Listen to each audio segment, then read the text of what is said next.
juntos mais uma vez para seguirmos com a leitura do livro Voltei, que narra a chegada do irmão Jacó no plano espiritual. A luta prossegue. A velha ideia de os desencarnados dormem narcotizados de prazer barato entre sonhos de incenso contemplativo perde-se completamente para o espírito de boa vontade que atravessa as fronteiras do sepulcro.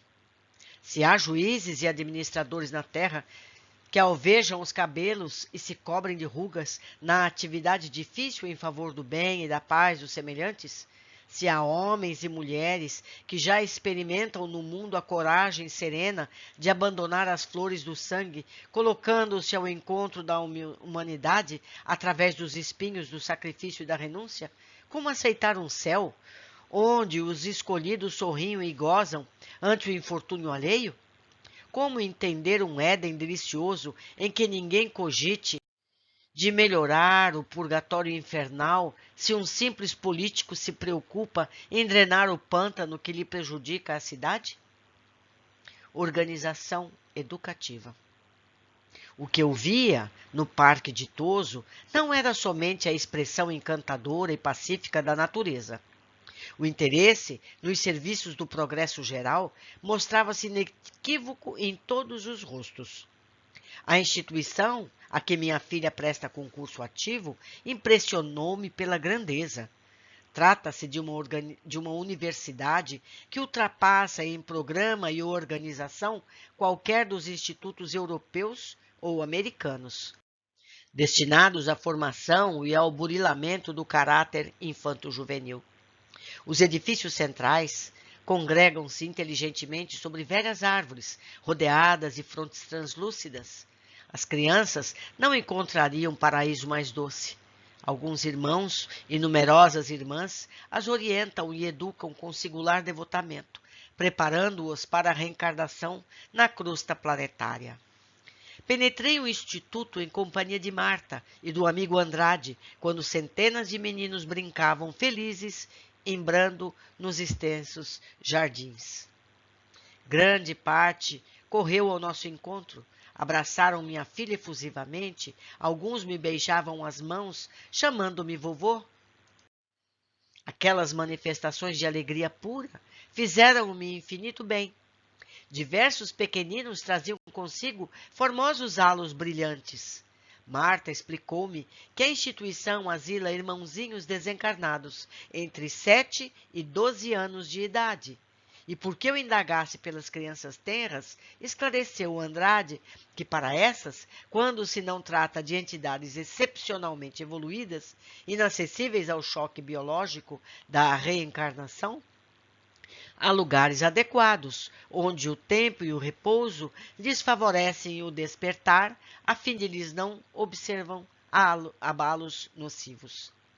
Informou-me a filha de que as criancinhas, não obstante viveram ali, em comunidade, dividem-se no esforço educativo por turmas afins. Caracterizam-se os grupos por variados graus de elevação espiritual, e as classes se subdividem pelas aptidões e tendências, examinados os precedentes de cada uma. Quando perguntei se na vida espiritual pode a criança desenvolver-se e optar pelo mau caminho, replicou Andrade que isso é perfeitamente cabível, considerando-se que, como desenvolvimento na nova esfera, a alma recapitula as emoções do passado, com apelos íntimos de variadas espécies, acrescentando, todavia, que, de modo geral, as crianças estacionadas nos parques de reajustamento sempre se encaminham à reencarnação. Se o espírito de ordem sublimada se desenfaixa dos laços da carne, quite com a lei que os governa o destino, em período infantil, readquirir de pronto as mais altas expressões da própria individualidade e ergue-se aos mais elevados planos. Marta me apresentou lindos grupos, inclusive algumas dezenas de pequenos indígenas libertos do corpo em fase primária de cultura e inteligência. Experimentei, porém, a maior surpresa quando me deu a conhecer a Assembleia dos Meninos Orientadores. São meninos e meninas de passado mais respeitável e, por isso mesmo, mais acessíveis aos ensinamentos edificantes da instituição. Demora-se no parque, às vezes, muito tempo, aguardando circunstâncias favoráveis à execução dos projetos de ordem superior. E enquanto permanecem aí, desempenham valiosas missões junto às crianças e adultos, entre as duas esferas, além das tarefas usuais de que se incumbem na própria organização em que se mantêm estacionados. Constitui, assim, vasta coletividade de escoteiros do heroísmo espiritual, junto dos quais encontramos inapreciável estímulo de santo exemplo. Ambiente novo. Edificado com o que observava, seguimos na direção do casario central da cidade que me hospedava. Inútil tentar a descrição do carinho a que a dedicação dos habitantes para com a paisagem. Flores, arvoredo, evidentemente conduzidos para o trabalho de espiritualização, surgiam lindos e enternecedores a cada passo.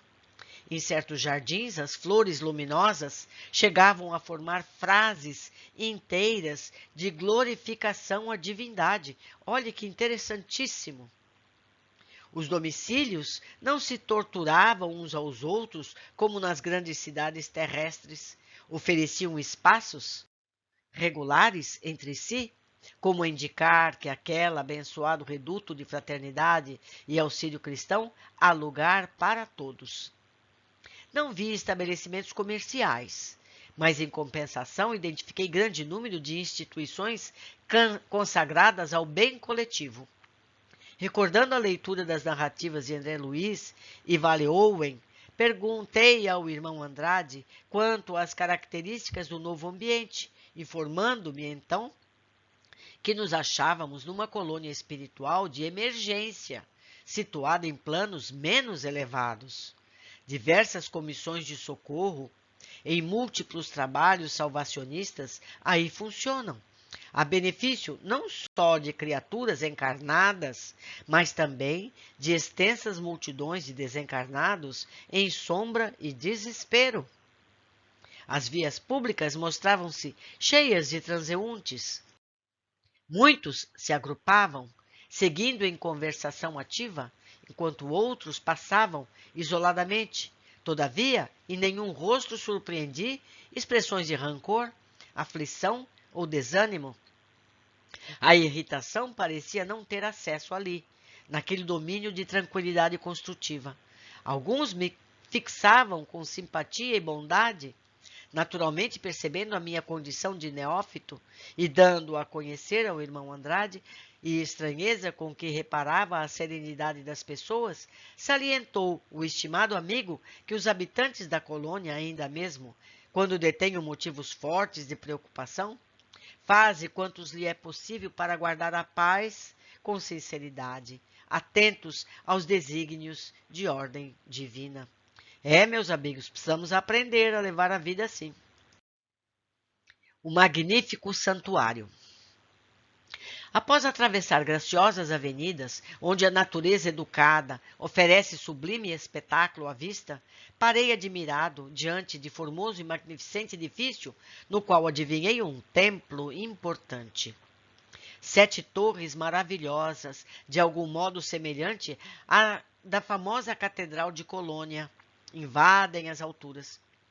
Em tudo o que meu olhar podia abranger, eu observava primorosas manifestações de ourivesaria, admirável pela finura e beleza. Elucidou Marta que nos achávamos perante o grande santuário da cidade, onde se processam os mais elevados serviços espirituais da vida coletiva. Até ali somente chegavam, vindas da esfera carnal, pessoas libertas do estreito dogmatismo religioso. Eu vou ler novamente. Até ali, ou seja, nesse templo, somente chegam, vindos da esfera carnal, pessoas libertas do estreito dogmatismo religioso. Discípulos de qualquer doutrina, aferrolhados na cadeia do fanatismo cruel, são obrigados a períodos mais ou menos longos de reparação da vida mental em círculos mais baixos. E nós, meus amigos, como somos? Somos fanáticos? Não é verdade? Temos que reavaliar as nossas posições religiosas, não é? Continuando. Naquele templo, portanto, explicou a filha, comingam no amor e na veneração a Deus todos os espíritos liberais com moradia nesse domicílio espiritual ou de passagem por ele, ainda mesmo ligados às escolas de crença que os identificam na crosta do planeta. Aqui confraternizam em torno do Evangelho de nosso Senhor Jesus Cristo, não encontrando motivos para dissensões ou descontentamentos. Não é verdade, meus amigos? Se formos observar, todos aqueles que seguem o Evangelho têm as mesmas lições. Então, por que dar rótulos diferentes a cada um desses agrupamentos? Todos queremos o mesmo. Continuando. Há serviços diários na Casa Divina, que me retinha estático e deslumbrado. Alvas portas coroadas de luz ligavam a cidade em todas as direções, e através delas entravam e saíam longas fileiras de criaturas bem-aventuradas de semblante plácido. Ponderou Andrade que ali eram recebidas ordens e inspirações, programas de serviço e bênçãos de estímulo da vida mais alta. Grandes servos do Altíssimo ali se materializavam, procedentes das esferas sublimadas e distantes, distribuindo amor e sabedoria. E justamente das torres soberanas e veneráveis é que parte cada noite o facho de luz, guiando viajores no mar das trevas, do qual havia tomado conhecimento na travessia da extensa ponte sobre os despenhadeiros. Que interessante! Quando intentei penetrar o santuário por um dos ângulos próximos, ambos os companheiros de excursão me sustaram o gesto. Não convinham, disseram, que eu ainda, um simples recém-chegado, com características indiscutíveis do corpo terrestre, mas feliz e confortado, registrei-lhe a informação de que na noite do 30º dia, sobre a data da minha libertação, seria recebido por muitos amigos no templo consagrado ao serviço divino. Até lá, cabia-me necessária preparação através das fontes do pensamento. Ou seja, o Jacó ainda tinha muito forte as suas impressões da terra. Ele precisava se limpar, esquecer, se elevar, para poder então ser recebido no templo. Muito interessante. Continuando, fenômenos da sintonia espiritual. O dia correu célere, multiplicando surpresas confortadoras ao redor de meus passos. E à noite, findo o culto doméstico das palavras divinas, Marta me consignou ao recolhimento, afirmando que a cidade permanecia cheia de atrativos e estudos para a noite. Contudo, aconselhava-me o repouso, de modo a evitar excessos de impressões nas primeiras horas do meu contato com a paisagem. Surpreendendo-me, o amigo Andrade declarou que se demoraria junto de mim naquela noite. Salientou que minhas forças jaziam quase refeitas, que começava a viver a experiência normal da esfera nova, e por isso, provavelmente, eu necessitaria de instruções fraternas. Não obstante intrigado, aceitei, satisfeito, o oferecimento gentil. Passamos a extensa câmara destinada ao descanso, mas bastou que me entregasse a quietação para que certo fenômeno auditivo e visual me perturbasse as fibras mais íntimas. Vi perfeitamente, qual se estivesse dentro de mim, as filhas queridas, então na terra, e alguns poucos amigos, que deixara no mundo, dirigindo-me palavras de saúde e carinho. Pai querido, diga-me se você ainda vive. Desfaça minha dúvida, ensine-me o caminho, venha até mim. Era a voz de uma delas a interpelar-me. O amoroso chamamento ameaçava meu equilíbrio. Minha razão pericultou por segundos. Onde me encontrava? Contemplava-a ao meu lado, queria beijar-lhe as mãos, expressando-lhe reconhecimento pela imensa ternura, mas debalde a buscava. Ainda não me desembaraçava do inovidável momento de estranheza, quando um médium de minhas relações apareceu igualmente no quadro. Mau amigo, fale-nos, conforte-nos, rogou comovidamente. Meu coração pulsou apressado.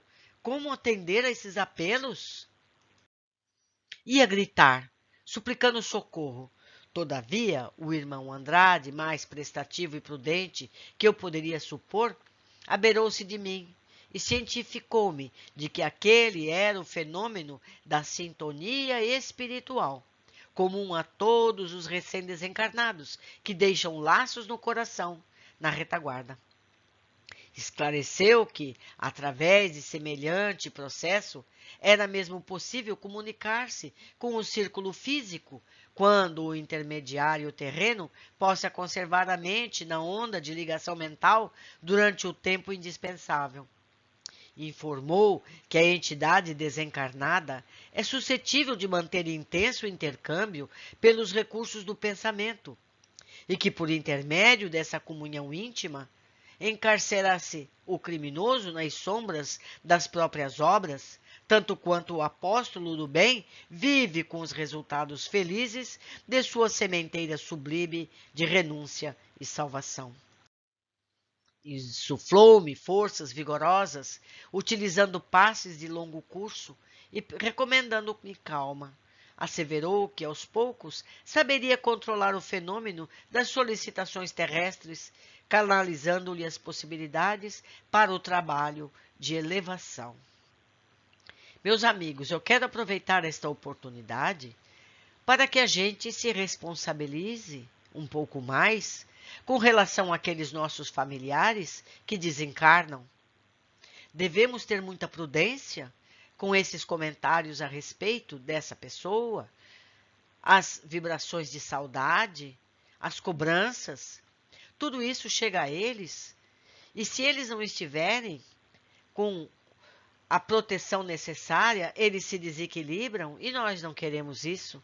Queremos o melhor para os nossos amigos que partiram para o plano espiritual, não é mesmo? Um abraço a todos e até o próximo capítulo.